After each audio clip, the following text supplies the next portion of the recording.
Hello, BH Ultra Hyper. 5 years ago, almost to the day, I sat down on a couch with my California roommates and watched the HBO Max exclusive film that was probably meant to be released in theaters, Mortal Kombat 2021. Not to be confused with Mortal Kombat 2025 or any other adaptations that there were. This movie wasn't ahead of its time, but actually really good representation. I'm glad it came out in 2021 because you see Scorpion and Sub-Zero wearing their face masks, and I was probably wearing a face mask while watching this and be like, whoa, this is just like that. Now, we have seen movies or modern franchises, Mission Impossible, Dune, the Mario movies, having Spider-Verse as well, that the new sequel, like release date was announced recently, having these 3-year gaps between movies, because more often than not now, it's sort of insane to me that we got Superman and the year after immediately Supergirl. I guess they had already planned for the DCU to be a success. Sorry, I downed a bunch of caffeine before I came out here, so I'm a little bubbly. It's currently 3 a.m. I just finished the movie and also writing a completely different video right now.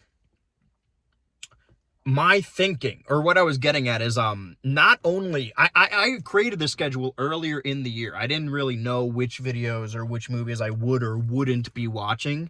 This movie, Mortal Kombat, I did watch 5 years ago to the day, but also this is a couple days when you're seeing this before the release of Mortal Kombat 2, the follow-up sequel film, also comes to theaters.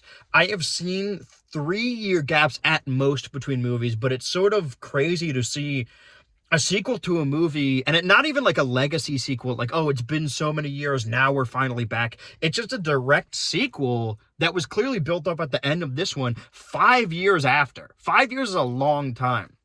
That next movie is entirely built around Karl Urban, who you may know from The Boys. And he plays a very particular character on The Boys, Billy Butcher, who is this rough-talking, dirty-mouthed, insult-laden, I don't know if he's New Zealander in the show, because Karl Urban is a New Zealander. I can't, dude, your accent's insane. I can't make heads or tails of it. But there is a Mortal Kombat character exactly like that, and his name is Kano. Kano is not played by Karl Urban in the first Mortal Kombat movie. Instead, Karl Urban, no smoke to Karl Urban, beautiful man when he has the beard, but he doesn't, it's such weird casting for Johnny Cage. I haven't seen anything about that movie, even though I'm seeing it in a couple of days. Is he doing an American? I've never heard him do an American accent in my life. It's so strange. And even more strange, like most of the stuff about this movie, Mortal Kombat, the first, 2021, is just kind of like, okay. Like, now I just talked about the Mario movie earlier in tandem with the Mario Galaxy movie. Nowadays, video game movies are reference fests where they don't really exist to tell a story as much as they exist to be like, this is the thing from this video game, remember this? And I'm filming this the same day that we've been getting a lot of information about Zach Cregger's Resident Evil movie, and he said, like, oh yeah, it's a completely different story set within the world of Resident Evil, and a bunch of fanboys are having a meltdown about how the movie doesn't have Wesker or Leon Kennedy, stuff like that, that people don't want a compelling story. They want to see something they know from a video game. I don't know if I talked about this on this channel, but something that really rubbed me the wrong way, the way people talked about the Mario Galaxy movie, and I'm not here to like vehemently defend the Mario Galaxy movie. If it wasn't Mario, it'd be like pretty forgettable. It's pretty in moments. The movie's at its best when no one's talking. It has some nice sequences, but I've heard people complaining about the Mario Galaxy movie. You can kind of tell a lot by a person I'm not going to stave off an entire group of people's opinions, but, you know, if you see like 2 movies in the theater each year, I don't really want to hear your opinion on movies. You can tell when somebody sees, like, I don't know, The Marvels. That's a deep cut because that was years ago, and they're like, this is the worst film this year. It's like, man, you aren't in the trenches. Like, I'm seeing way worse movies on a weekly basis. That's not what I'm talking about. I heard people talking about the Mario Galaxy movie being like, I can't believe Nintendo fucked up their one opportunity to make an adaptation, a proper adaptation of Super Mario Galaxy, of one of the greatest games of all time. But the best adaptation of Super Mario Galaxy is the video game. Why? I don't understand the thought process of wanting a movie that is the best adaptation. Similarly, it's novel, well, not novel, it's sort of, it's cute that the high praise that Mortal Kombat 2021 got at the time was from Mortal Kombat fans that are like, oh, finally a movie that actually tells the story of the games, like that's lore accurate, sort of.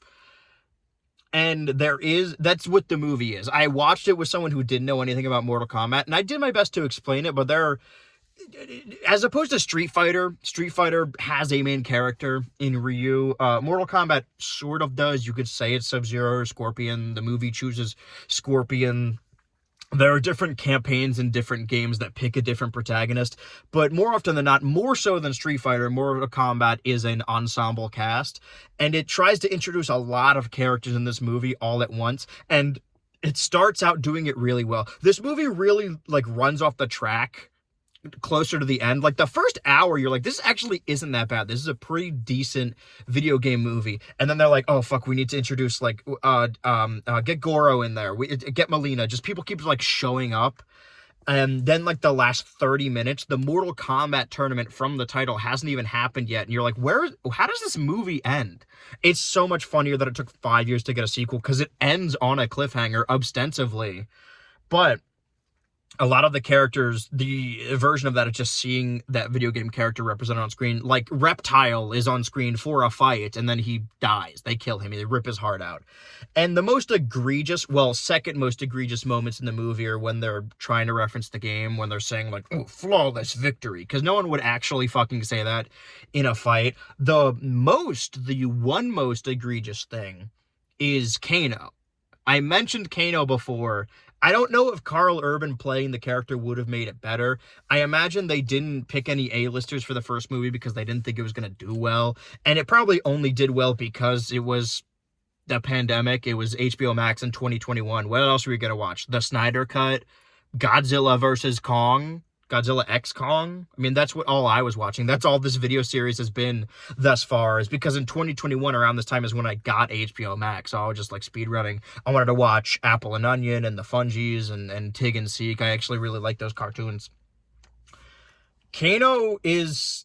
I can understand, like, a character being racist and then getting comeuppance for it. That's, like, fine. I'm an adult. I'm not going to say, like, this is problematic medias, because fucking whatever. But it's not that he's racist. It's that his one-liners aren't funny, and he references pop culture a lot.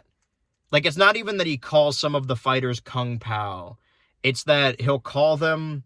I can't even remember. He will, like, reference specific movies or TV shows or celebrities, and, you know, not to be the video game fan that is judging a movie based on the video game, but Kano would not fucking say that. Johnny Cage might.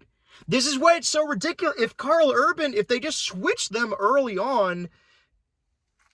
Again, I'm complaining like a fan of the games as opposed to a fan of the movies. What I was getting at is that in 2021, it's sort of novel that this movie was praised just by being an accurate telling of the story, because prior to that, all video game movies were shit, and they were all just made-up nonsense. Like, in 2021, when people talk about the Mario movie, it's a movie from the 80s that's barely even about Mario.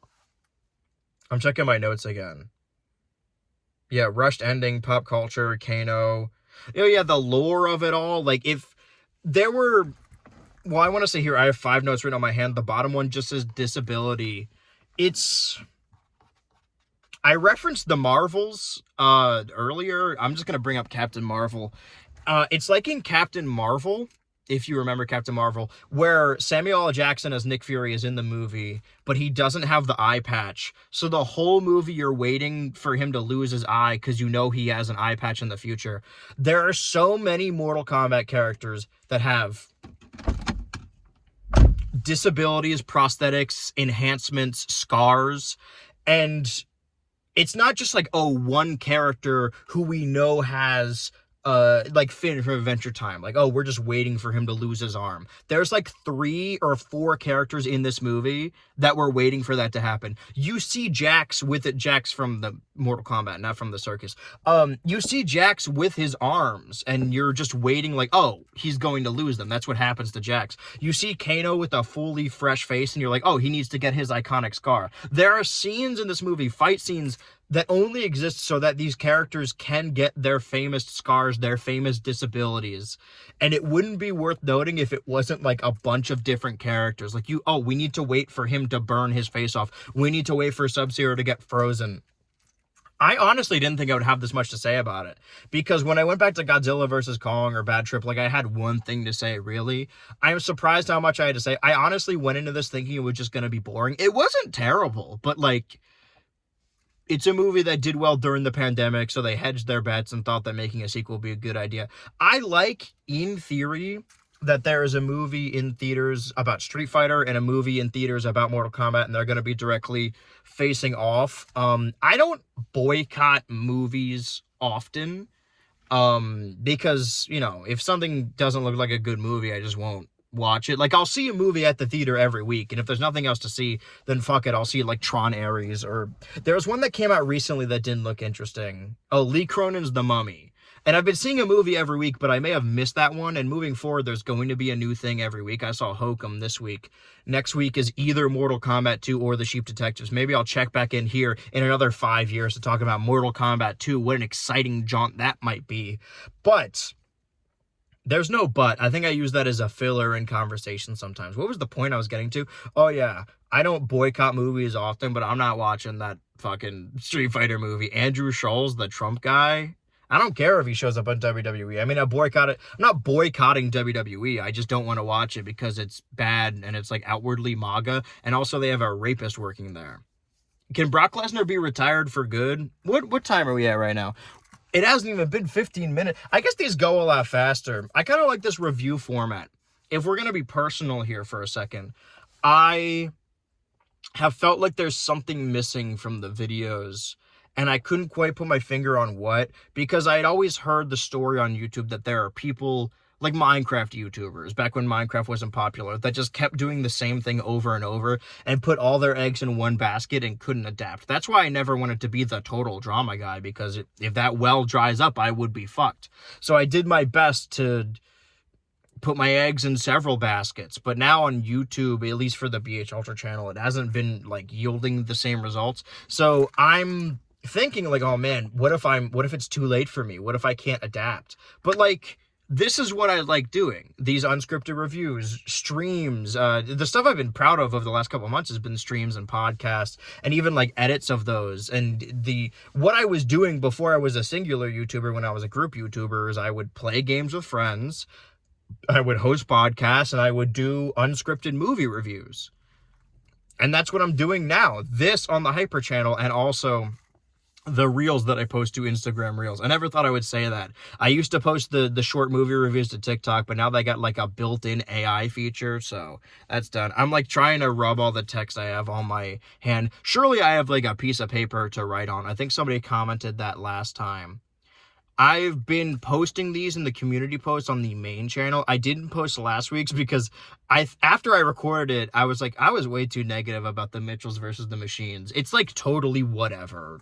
That one's also getting a sequel in 2026, so maybe this is a good thing. Maybe this is a good time to be doing this. Thank you for that. Am I stalling to get to the 15-minute mark? I might be, but now that I've said it out loud, I can't actually do it. I think I gotta end this here. Do I have anything more to say about Mortal Kombat?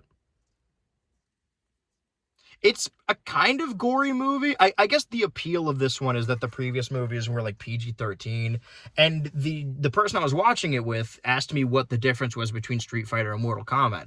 And childishly enough, like, that is the Mortal Kombat appeal, is that it's realistic and gory.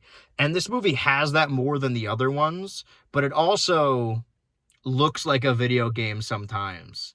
I didn't need Goro to be stop motion animated like Jason and the Argonauts, but he looks so bad in this. You get what you pay for. Maybe the budget in the second one will be better, but I imagine they wasted all their money on shaved face Carl Urban. I kind of want to see that movie solely just to see what voice he does. It's such strange casting that it makes me want to go into the theater to see it. It's either that or the Sheep Detectives. Okay, I did accidentally stall into the 15-minute mark. All we need to do now is stall an additional 10 seconds. Surely you can wait an additional 10 seconds. You're not going to just skip ahead, because if you skip ahead, the video's over. Because I'm going to end the video right about now.